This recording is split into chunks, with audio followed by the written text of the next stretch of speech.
somewhere in a remote, uncharted region of the planet called Earth. Greetings, my friend. We are all interested in the future, for that is where you and I are going to spend the rest of our lives. You are interested in the unknown, the mysterious, the unexplainable. That is why you are here.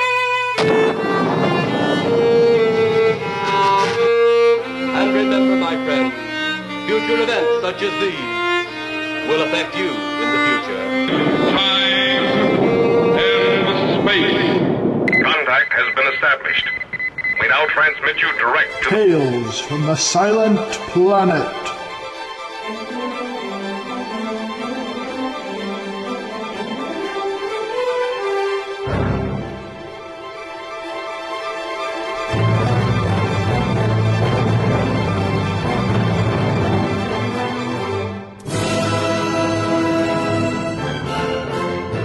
Hello and welcome to Tales from the Silent Planet. I am one of your hosts, Daniel Schultz. And this is Nick Wells again. Glad to have you all back with us tonight. Yeah, so, Nick, it's been a couple of weeks since NaNoWriMo has started. Sort of at the end of the second week here. And for those of you that don't know, NaNoWriMo is National Novel Writing Month. Both of us started, or attempting at least, to participate in this month's challenge to write 50,000 words. Yes, and for those of you that, well, you're the only one that knows, Daniel, that I was really doing it anyway. But due to real life circumstances, I just was not able to really get anywhere close to the point where I could hit 50,000 words by the end of the month without letting certain real life situations kind of fall to the wayside. So I have gracefully bowed out. I am still working on my story at a much slower pace. So I am still writing because I love to write. But Daniel, where are you at with your novella? Well, I am actually, I've written over 20,000 words. For the first week, I averaged 3,000 words per day. And then I took Sunday off from writing, didn't write on Sunday. And then this week, I've written 2,000, and then these last couple of days, just 1,000 words per day. So I have dropped off some, but I'm still on track to finish, and hopefully I will be able to get to the 50,000. But this year has gone a lot better for me than usual. The past couple of years, I've started sort of strong and then tapered off after the first week, or sometimes like the first couple of days, and maybe gone back to it periodically throughout the month. But this month I've stuck with it so far and been very diligent, so I am hoping to get to the 50,000, but if not, I think I did quite a bit and have gotten a lot better in just what I have done. I think my writing has improved, and I've made some strides in actually getting things accomplished past a short story level. Well, that's really great. And I think from what you told me before, I mean, you had maxed out at 20,000 words at your best in years past, so you're pretty much... Yeah, I've already exceeded what I had done in years past, so, and that was throughout the whole month. So, yeah, I'm really pretty happy with what I've done so far. Not everything I've written has been gold, but we discussed when we were talking together about this, we discussed how it's best to when you hit those patches where you don't think what you're doing is that great, is you finish it up and move on to the next part, next scene, whatever it is, and try to do better. And you can go back and revise some, but for the most part, you want to just kind of keep pressing forward. And it was interesting. After I kind of gave you that advice, I watched a video where, or no, did I read it? Regardless, I read a couple. I think I read a couple of the pep talks that they have on the NaNoWriMo website. I read Neil Gaiman and Brandon Sanderson and Patrick Rothfuss, all names we have mentioned in the past 2 episodes. One of them, I think it was Patrick Rothfuss, recommended that you actually do revise if you need to. And he basically said, oh, break all the rules. So that was kind of his pep talk, is it's okay to break the rules sometimes and go back and revise and work on another project if you need to, as long as you are continuing to write. And I also have another friend who is participating in NaNoWriMo who has written, is about where you're at with having written some, but just not having the time and having too many obligations to write. But I think that it's good to think about writing not in some way that you're just trying to meet a deadline or this goal, but rather in just continuing to do it and continuing to move forward and improve. I think that's the danger in almost anything you love. When you make it into a competition, like, not saying NaNoWriMo is bad, but when you make it into a competition like, hey, I want to hit X amount of words by this date, you know, if you fall behind, it just becomes almost like homework to you, or at least to me. And so it kind of takes the fun out of the writing. And I was actually listening to some advice by Stephen King, and, you know, he's the person who's giving the top 10 by Stephen King, you know, just made the point that Stephen King's just like, have fun, make them real, you know, enjoy it. And so as long as you have the right mentality for NaNoWriMo, it's a great thing, I think. But I feel bad for the people like myself who can fall into that trap pretty easily, where it's like, it just feels like homework and a lot of hard work, as opposed to writing for the sake of writing because you love it. Yeah, and I think that's the most important thing, is loving to write, enjoying what you're doing. And then from that, if you can develop a schedule or an amount of words that you're trying to write per week or even per day for someone that is more diligent, then that can come later. But the first part is just enjoying what you're doing and not just trying to accomplish it for the sake of accomplishing it, but rather for the joy of doing it.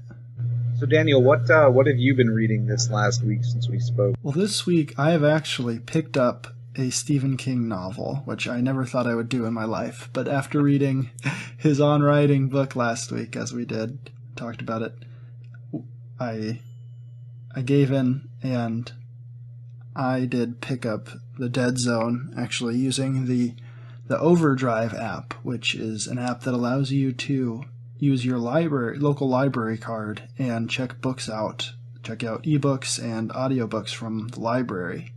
That sounds really cool. I've never heard of that before. Yeah, I had not actually used it. I downloaded it a while ago, and then my library card had lapsed, or it was from years ago, and so it didn't have the ability to actually use the app. But recently we updated our library cards. I decided to check on there to see if they had some Stephen King books, and they sure did. So I started reading The Dead Zone, and I'm about halfway through, and so far really enjoying it. It's one of his more thriller books that are more science fiction-y, or I guess fantasy, if you want to. More fantasy, but and less horror, and it's really interesting. I've enjoyed it so far. It's pretty easy read and a pretty quick read, but there's definitely some stuff to learn from it. Yeah, I've really, really enjoyed King quite a bit since we kind of got through that. I actually started listening to Danse Macabre, which is his book about writing horror as opposed to just writing in general. And I was talking to you about it. I drive home from work through a very rural part of my home, and it's about a 40-minute drive. And it was very dark. It was about 1 o'clock, and I started listening to this audiobook. And the narrator is phenomenal for the book, but he's basically talking about Stephen King. Stephen King is recounting his first memory of the Blair Witch Project, which came out when I was a bit younger. And I got real freaked out from that movie when I was a kid, and I never really watched it. And just listening to Stephen King talk about how it scared him and talk about why it was so incredibly scary, it made me turn around and check to see if somebody was in my backseat or not, which I haven't done in probably 10 years, because it's only something I feel like that, usually kids do when they're afraid of the unknown or afraid of the dark. And, that was me. I was that little kid turning around in my car being like, there might be somebody in my backseat, but of course there wasn't. I'm still here, so.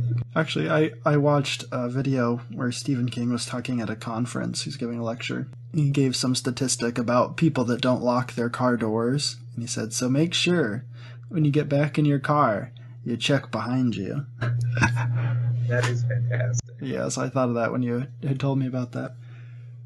Yeah, I too got that book. I think I mentioned it last week, and I've started reading through it a little bit at a time. It's sort of my bathroom break book at this point, but it is interesting. I have not dealt with a lot of horror in my life as far as watching it or reading it.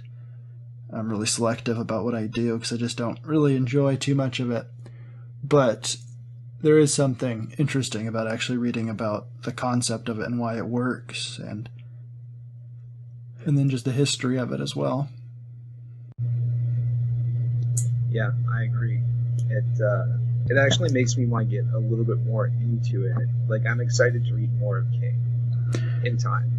But yeah, so that really great book. Check it out if you get the chance. Danse Macabre. I've kind of been trying to figure out what book it is that I actually want to get into next, and aside from Danse Macabre. And we actually got our first recommendation on Twitter. I was trying to look it up on my phone, but unfortunately I am brand new to Twitter, so I cannot find the actual tweet. But it was Kurt Vonnegut's Cat's Cradle. So I apologize that I do not have your name handy, but we heard your request. That's something that I've actually wanted to check out for some time. So I think I think that may be next on my list. So thank you for the recommendation. Nice. Yeah, I remember when I was a senior in high school, I had this pretty good English teacher who made books like Siddhartha and Heart of Darkness actually fun to read because he would talk about them and in a way that was actually interesting. But I remember him recommending Kurt Vonnegut to me at the time and talking about it and nerding out about it with another student that had read it or was reading it. And I always meant to pick it up, so maybe now is the time to do so. Yeah, I've heard a lot of good about Vonnegut, so it's something that it's a good reason to check it out. And I also wanted to give a shout out to a few more people from Twitter. We got a bunch of people, but we got personalized messages from Calvinist Vader, Calvinist Hawkeye, and from Deathbroke. So thank you all for the messages. That's been great. Look forward to communicating with you in the future. If you guys want to check them out on Twitter, definitely do so. But, Daniel, unless you have anything else, I think now is as good a time as any to jump into our book of the evening. Yeah, and you took my recommendation from the past couple weeks about Ender's Game, about reading Ender's Game. So you listened to that right over the last couple of days. And what is your overall impression of the book? I guess we'll start out with sort of talking about it in generalities, and then after we do that, we can kind of get into more specific spoilery parts after that. Yeah, we figured out that we really want to talk about these books in depth, and we haven't really been able to do that because we didn't want to ruin it for anybody. So we kind of scooted that to the back of the back of the podcast, so that we can talk about it generally, and then go into specifics if anybody doesn't want to hear about any spoilers or anything like that.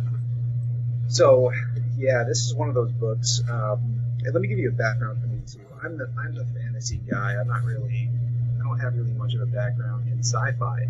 Never saw the movie for Ender's Game. Knew it existed, but again, not a huge sci-fi fan. Sorry guys, I do not like really Star Wars or Star Trek. It's something that I have to repent of still, but I am open to giving them another shot. So, coming into Ender's Game, I was a little bit hesitant, but Daniel said it was one of his, I think think one of your favorite books, you said, and then a guy I work with also said it was his favorite, I think his first or second favorite book, period. And he is quite the reader. So I decided to take the recommendation and jump in. And once I did, I could not get out of the book. I think that I finished it, it's not too long, it's only like 10 hours of audio, but I finished it in, I think, 2 to 4 days at the most. And it was just a great book. I was amazed that after reading, bigger novels, 30 to 40 hour titles, usually is what I do, that he got so much done in such a short amount of time. But he did a great job of it. Why don't you summarize the book for us? Sure, yeah. The basic premise is that the Earth in the near future is at war with an alien race called the Buggers, that they derogatorily call the Buggers, and the military is recruiting children to train to fight this alien race.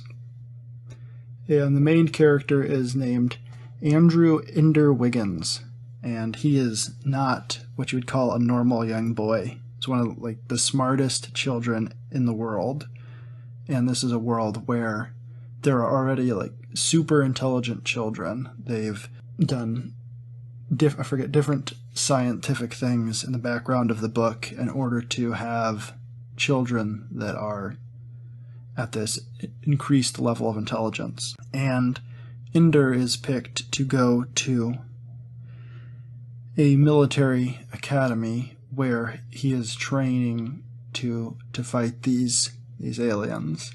And the book follows him.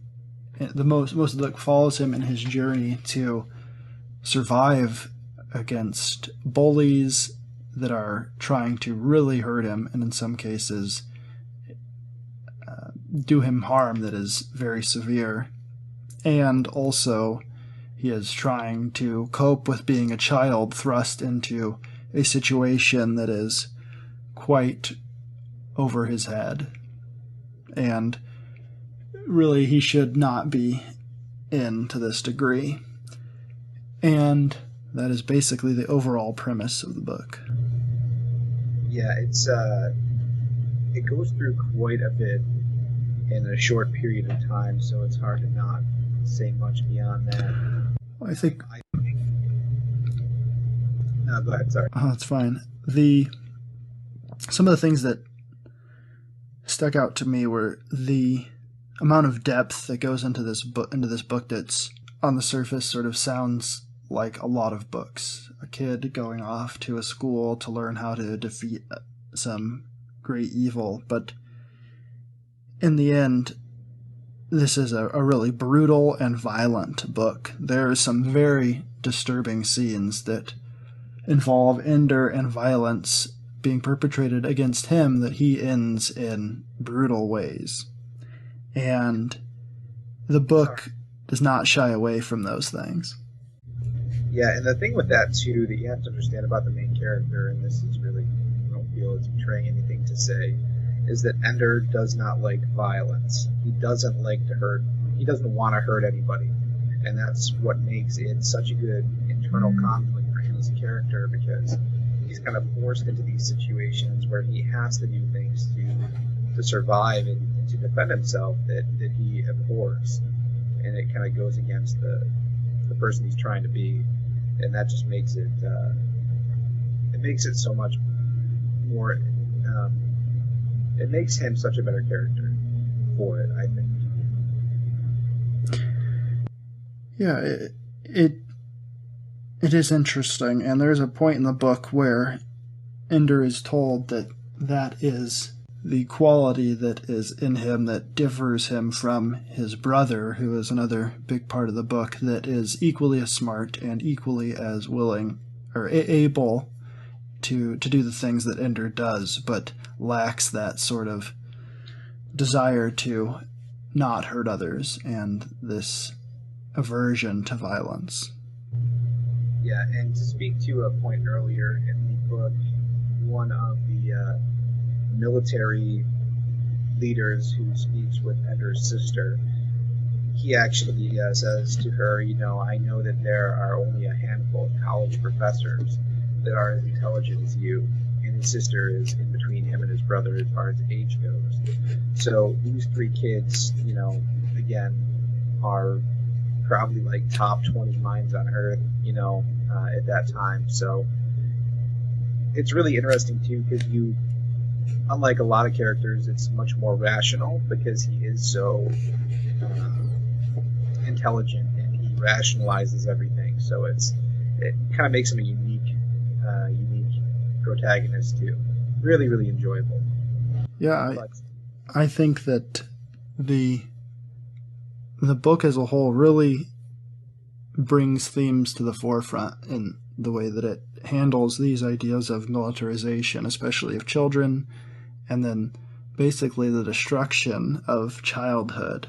And as the book progresses, it starts out like you're realizing, oh, they're recruiting these children, and then it just keeps going and going and getting more and more serious, and these themes just keep getting more rich as the book sort of progresses to its climax. Yeah, absolutely. The way that he develops the book throughout the course of it, and kind of like you said, the way that you see Ender, I think he starts out at 6, right? Yeah, it's fairly young. Yeah, I think he's 6 in the very beginning of the book, and I think it ends when he's just about 16. So, in the span of 10 hours, you go through 10 years, I think. And I'm sorry, he's not 16. He's younger than that. I forget how old. He's like around 11 or 12, as I recall. I think you're right, because most people would be 16 before they get to where he is. But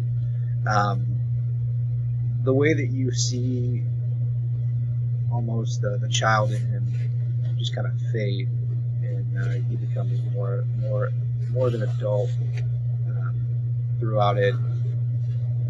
It's really unique, and it's really worth your time.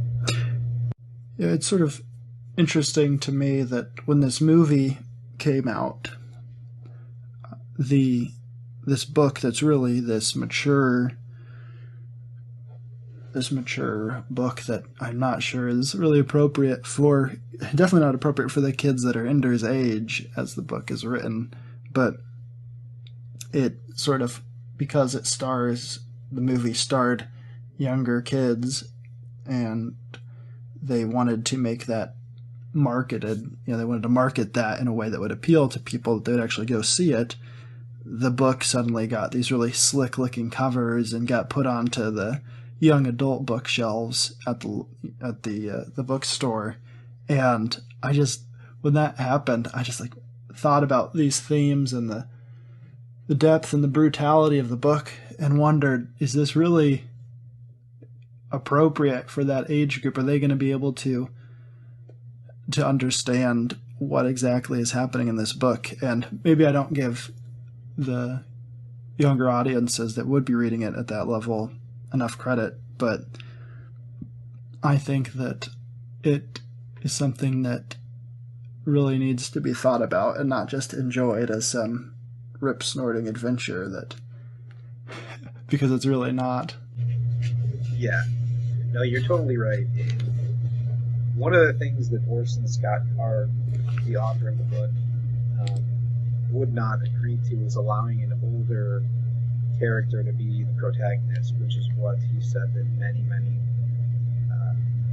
producers tried to get him to buy into.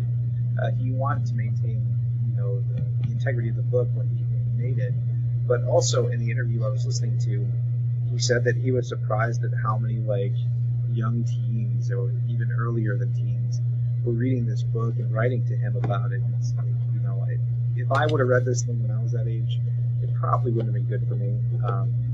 Just because, like you said, it really is quite brutal, and unless you're careful enough to understand his point of view for what it is, it could really make a younger kid, I think, a little bit more violent than they should be. So, discerning about that.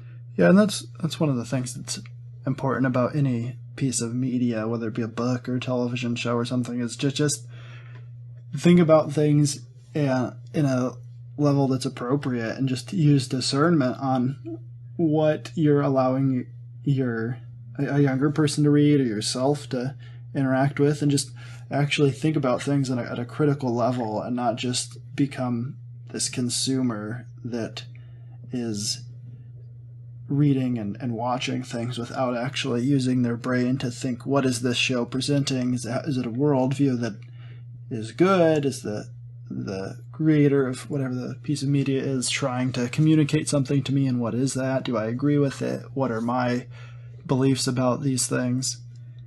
And that's sort of what I hope to promote to some degree with on the podcast, is just getting people to think more critically about the things that they're reading or watching. And I think that's something that's really sorely lacking in today's culture in America. Yeah. Well, it's funny you say that. Probably about an hour ago, I have Zoe is 3 years old, 3.5 now, and she's pretty bright for her age, and she talks really well. She communicates with us, and we're pretty strict with her, and she's very well behaved. So it seems to be going well so far. But she took a late nap, and so about an hour and a half ago, we were watching the movie White Christmas, and there was one part where I think it's Danny Kaye hits Bing Crosby, just like it's part of an act, and my daughter was like, he hit him, that wasn't very nice. And whenever we get to things like that in shows, we always try to, I always say to my daughter, and my wife says, now, Zoe, is that a good thing to do? No. Are you going to do that to somebody else? No. And so we try to teach her through the shows she watches. Obviously, she's not watching anything too crazy at this point, but that she doesn't want to emulate the bad guys or the bad things that even the good characters are doing.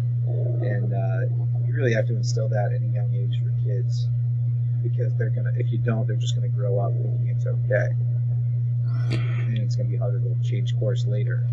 So yeah, I think that's really important, even for us as adults too, not just for children. But be mindful of what you're putting into your mind and into your heart. Philippians 4. So. Yeah, and I think there are some parents that will do things like that with their children at a younger age, and then at some point they think maybe that their children has a grasp on morality, and they think, okay, now I can stop and I can not reinforce those things. Yeah, it's got to be something that you got to do your whole life. I have another friend who is one of the goppiest people I know, and he's big into sports, and he was watching this sports show, and I think they might have said a less severe, it might not even been a cuss word, I'm not sure, but he said something that wasn't very good. And his son is like 5 or 6, I think. And his son had heard it, and he was like, hey Dad, what's up with that? And my friend just was like, yeah, I had to tell him it wasn't right, and now he just abstains from it too, which I don't think that every parent has to do, but I think that I definitely respect his decision to be willing to cut that out of his own life to basically protect that priority that is his child.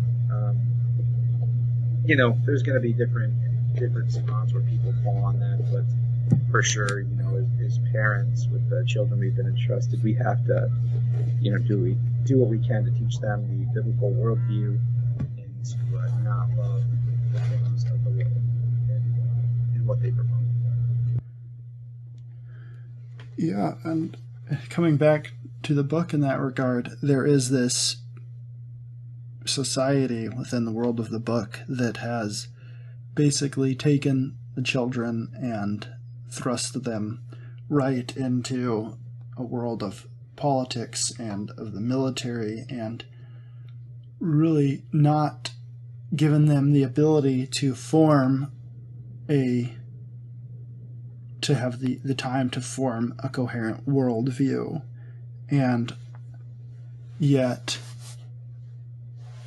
Ender has some sort of empathy that has led him to do certain actions, and one wonders, in a world where kids are possibly growing up too quickly and interacting with things that are giving them the ability to look at things and to experience things that are beyond their level of maturity, do those same kids have these emotional and really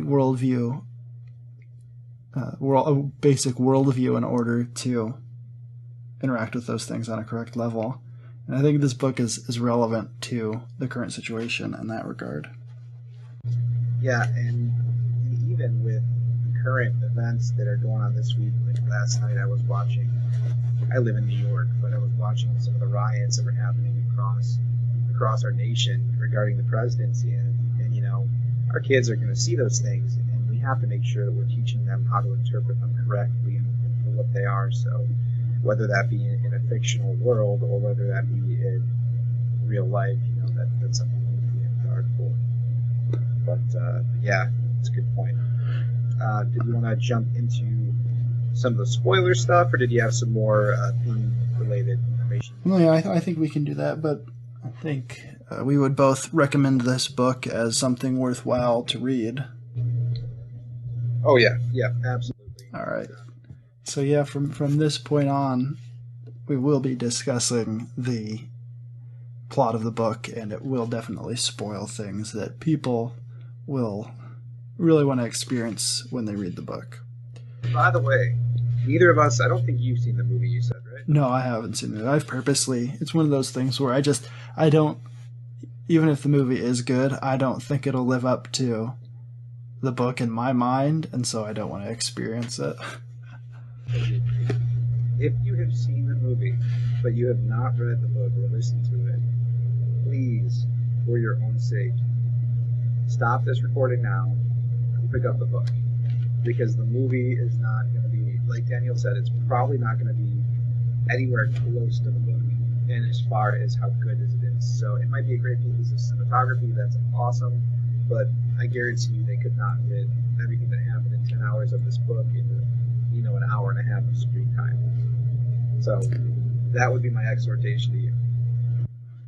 All right, so this is the spoiler time, and we'll just start out with that. Ender goes to this academy. He starts to learn to command troops, and he has a final test that he is doing a simulation of fighting against the buggers, the alien race. And after defeating the simulation, the simulated battle, he is told that it wasn't simulated at all, and that he was actually commanding real pilots of spaceships to fight that alien race, and he basically commits xenocide and wipes out that entire alien race. Yeah, mind blown. Oh my gosh. Are you kidding me?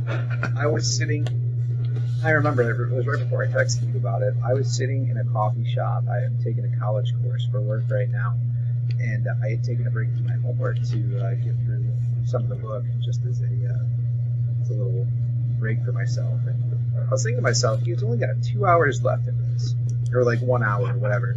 How in the world is this thing going to resolve itself?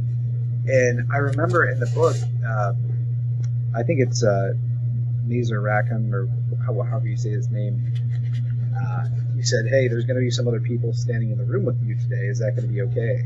And he was like, and he was just like, yeah, whatever, it's fine. And then, like, when he gets done, he just turns around and, like, people are crying. And he's just like, and I was just so confused, and like, what's going on?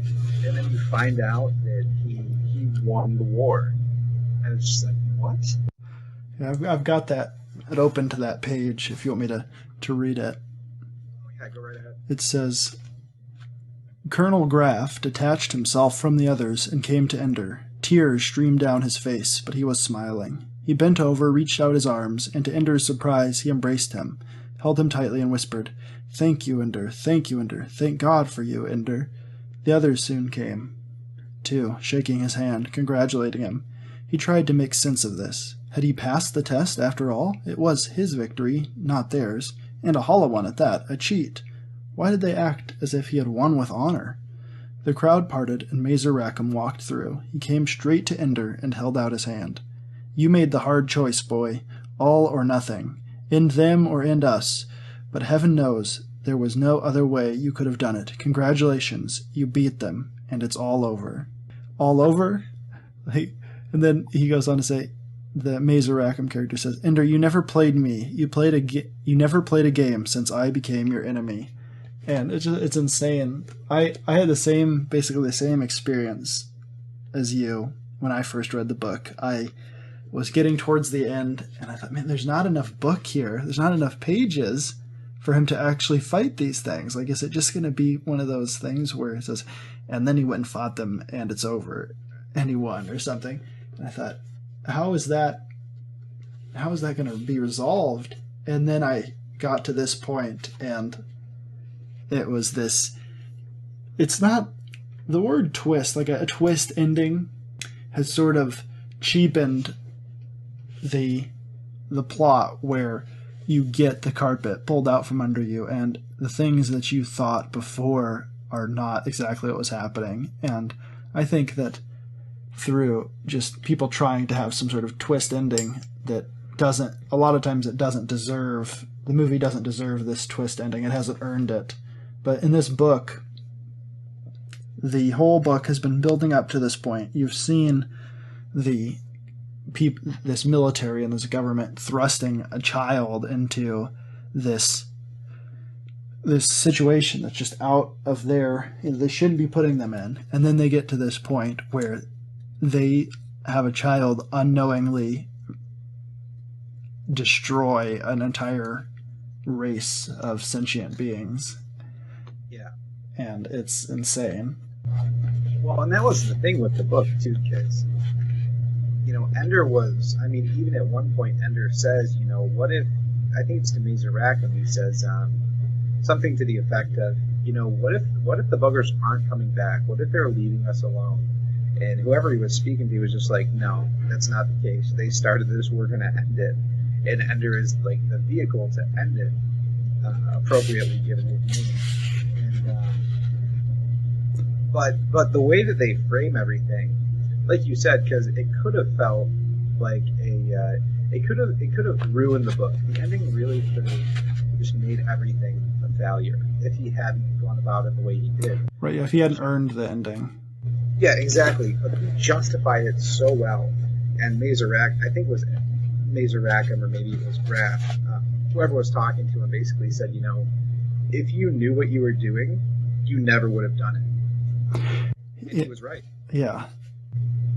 He was right. Ender is too soft-hearted to actually destroy, an entire race of aliens and, buggers.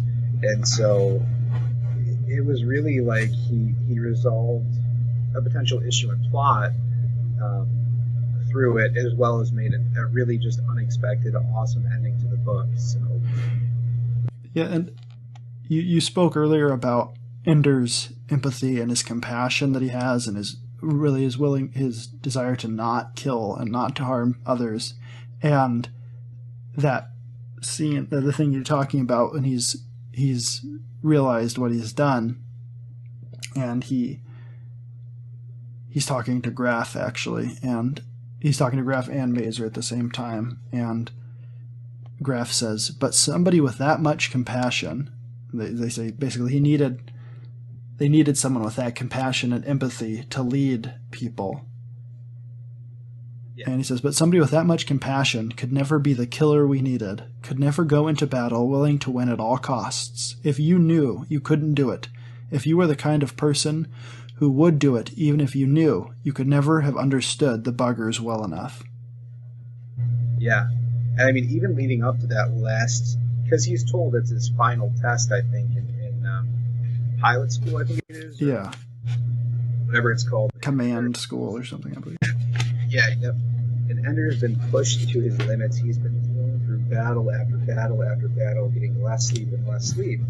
But that's been like the course of his life for the last 3 to 4 years, where they're just pushing him. So I think he assumed that they were just pushing him until he broke. And then when they came to him and said, "Hey, this is it. This is your final test. Go do it." Bede, is it Bede or Bean? Bean. Sorry.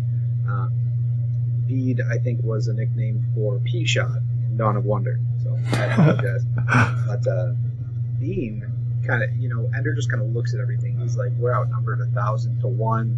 There's absolutely no way that we can do this." And then Bean says, "Hey," he just kind of references something from their time together in the last school, and Ender just kind of says, "You know what?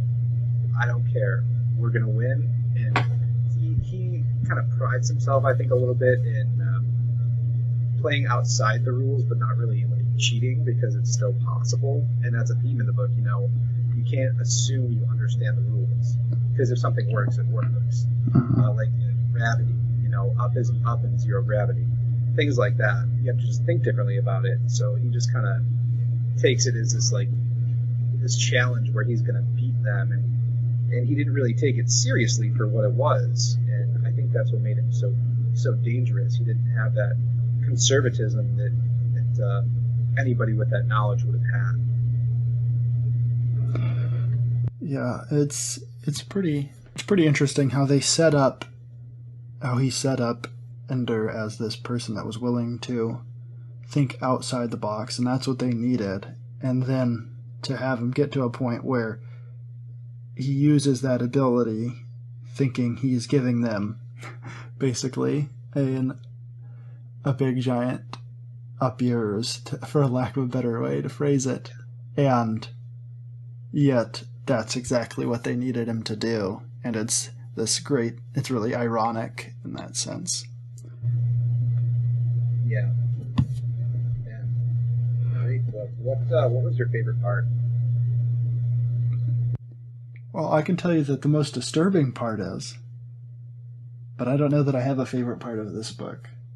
I suppose I really found there's a basic tablet computer basically that he's using, even though the book was written in the 1980s, and the scenes with it are sort of surreal. He's basically playing this adventure game that is influencing his, with different puzzles and things, and then they're also influencing him in. It's been a while since I read the book, but that part always sort of seemed really surreal to me, even though I don't think it was meant to be. But I really enjoyed those parts. Yeah, it was really interesting,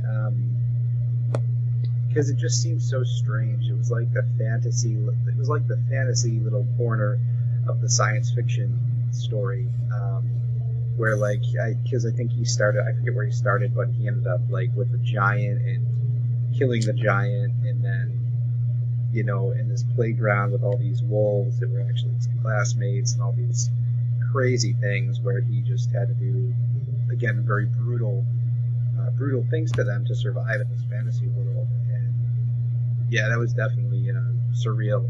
It's a great word. It's definitely interesting how I think those parts sort of give you an idea of how the story goes, but as you're reading it, you don't really pick up those things. And he really did create a work that just is so dense and shows where the book is going, but you don't expect it. And yeah. I wrote a review of this book, and I put it up on my website, flyfoxproductions.com, and this was last year in December. And the way I started it out, I said, "It is not often that a book comes along that feels like it drags you out of bed and shoves your head straight into the toilet. I mean that in a good way. Perhaps a different analogy would work better. It is not often that a book comes along that feels like it takes you and throws you naked into a snowstorm.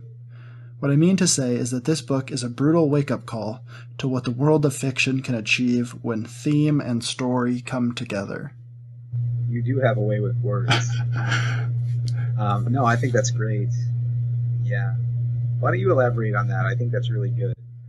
Well, basically, this book, I think the most brutal part of this book is when Ender is at the school learning about, commanding and all this stuff. And he's attacked in the showers. And in order to get away from these attackers, he just brutally fights back and kills a child by kicking him so hard in the crotch, basically, that the kid ends up dying. And Ender doesn't know that he's killed him, but he sees the kid's look after he's done this to him, that it's just insane. It's incredibly brutal. And basically, this is a child that has been put in a situation where he's having to fight for his life in a shower, and it's like a prison ultimately at that point. You've taken a child that should be being nurtured by his parents, taken him out of that environment and put him in this crazy, brutal environment. You've ultimately, by the end of the book, tricked him into killing all this entire alien race. And this book is just this crazy, brutal at times, but also engaging and compelling and thematic. And you have the whole story and plot works perfectly. And at the end of it, you enjoyed reading this crazy book that is about killing an entire alien race and defending yourself so brutally as a child that you are killing people. And yet, by the end of the book, you've enjoyed reading this thing. And it's not in a sadistic way. It's just so well crafted, and the themes are explored in a way that really works on so many levels. I ended that same review in a way that I think possibly could explain what I feel about it. It says, "I like this book, but I'm not sure I love this book. It's one of the best science fiction novels ever written, one of my favorites. I would recommend it to someone regardless of their genre preferences. The themes and ending stuck with me, but the story was great. The story transcended its themes and demonstrated the thing that all great books need to show the world, that they're fun to read, regardless of whether or not they are a bully that wants to give you a swirly and throw you out into the snow." Yeah. I think that's great. I really, really like that review.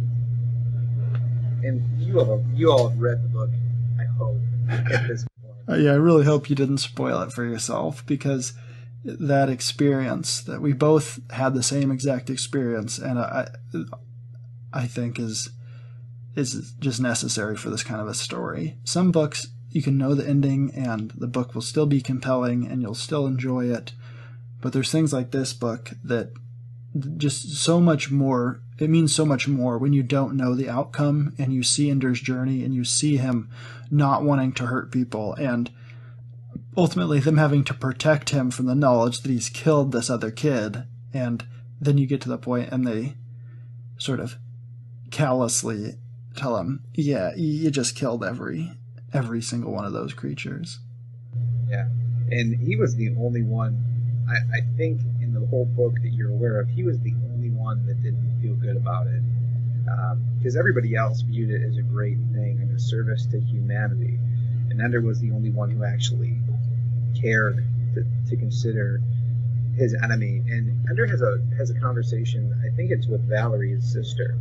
And because basically the way that Ender gets everything done that he does, and he had a similar instance in the beginning of the book where he accidentally killed a kid in the exact same way he did with Bonzo Madrid in the showers. But, he basically says to his sister, I have to understand my enemy. I need to know about them. And it's because I understand them that I can, kind of guess what they'll do, and I can beat them for it. And he said, but what he says is, but my problem is when I understand somebody like that, I love them, even if they're detestable people, whatever. He's like, I understand them well enough to love them deeply, and to have to hurt them when he loves them, it just kills him. It destroys him inside, which is what makes. And I think it's interesting that the author really didn't go more into it. It was just kind of like an aside at the end where he finds the cocoon for the bugger queen, and he kind of understands everything. It's just like it kind of comes full circle that he just killed this peaceful race that was going to totally leave them alone, but it doesn't affect him in the end. And I think that was Orson Scott Card's intention, because Ender, and maybe that's me reading a little bit too far into it, but maybe Ender has just changed so much by the end of the book that he's not really affected by that in the same way anymore. He's just so jaded and callous to it. I don't know, but it was interesting that he didn't have more of a reaction in the end when he found that out. Yeah, Ender certainly was an empathetic character who rationally did what he needed to survive. And the thing of the showers too, I think that made that so. That was really a turning point for him, because Ender knew they were kind of coming for him, and he was like, okay, the teachers put me into this situation. The teachers will get me out, just like they had when he had his monitor before when they were monitoring him. And then no teachers came, and he was surrounded by all these older kids in this school in the shower, and they were all kind of taunting him, and he used his intelligence to kind of outplay them and outsmart them, and unfortunately he did end up killing Bonzo Madrid. But as soon as he ended the fight, you see the medics rush in, and Ender just thinks to himself, yeah, they were waiting. Nobody's going to help me. I have to do this on my own. And so that part was, like Daniel said, probably the most brutal part in the book. And at the same time, it was kind of the turning point for Ender, where he realized that he couldn't rely on anybody other than himself. And so it was an incredibly brutal scene, and it was probably not scene, but part of the book that changed him from understanding that, there's going to be people who are going to help me, to feeling like he needed to be self-sufficient in all things. So that was a really, really significant part of the book. Well, and that's one of the most impressive things about this book. In a lot of things, you'd have a scene like that just works on one level, that's meant to be sort of an action scene that keeps people interested. But in this book, it's not that at all, and he writes it in a way that makes you just incredibly disgusted, and you feel this deep empathy with Ender about having to be in this situation. And yet, like you said, that is the turning point in the book where and the thing they wanted him to do. They were putting him in this situation so that he would develop this particular skill, so that he'd be able to kill and to do these things. And it's kind of crazy. But there are sequels, and the second book, so this Ender's Game won the two, at the time at least, the two biggest awards in science fiction and fantasy, the Hugo and the Nebula Awards. And then the sequel also won those awards, and it's Speaker for the Dead, and I have not read it. I've kind of been hesitant to, even though I own it, just because Ender's Game is so satisfying a book that I don't know that I actually want to move on in the series, and I don't think if I do end up reading it that I'll go past it. Yeah, I have a buddy who read, I forget the name of the book, the one you just mentioned, The Book of the Dead, or Speaker for the Dead. Speaker for the Dead, right. I have my buddy who Actually, my friend wanted to name his son Ender, and his wife vetoed it, but he actually ended up naming his son, I think the initials are JP, and it was Ender's father's name he named him, which I thought was really funny. But he said he really loved that book. So yeah, and Orson Scott Card actually took the original novella that he wrote called Ender's Game and turned it into a novel, rewrote it into a novel so that he could write Speaker for the Dead as his main goal. Like, that's what he wanted to write. And he didn't intend with Ender's Game to really create this masterpiece necessarily, but to really just set the stage for Speaker for the Dead. Yeah, and even when he did make Ender's Game, and it got, before Ender's Game was Ender's Game, it was a story in a magazine just about the battle school, which I thought was really interesting, and then he built the rest of the story kind of around the battle school. So if you're interested in the book, or if you like the book, definitely check out Orson Scott Card's interviews on the topic. You'll learn a lot.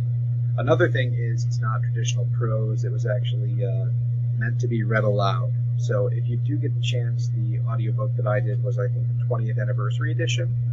Stefan Rudnicki, I think, narrated Ender, and there were a few other voice actors that did Valerie, and even Orson Scott Card actually was a narrator for a small portion of the book. So I would definitely recommend it. Yeah, it's sort of interesting because the book has become this really up there with the greats of not only science fiction but of like 20th century literature, and it's on all kinds of lists of the best of and all this stuff, and it's also on the Marine Corps Commandant's recommended reading list. But it's kind of funny that he wrote the book in a way, he has stated that he wrote the book as sort of simple as he could, and not in a way that he was trying to be literary or trying to write some sort of great literature. He wanted it to have the themes, and it wanted to have those be in there for the people that wanted to analyze it and stuff, but he also wanted to write it in a way that people could actually read and enjoy and understand.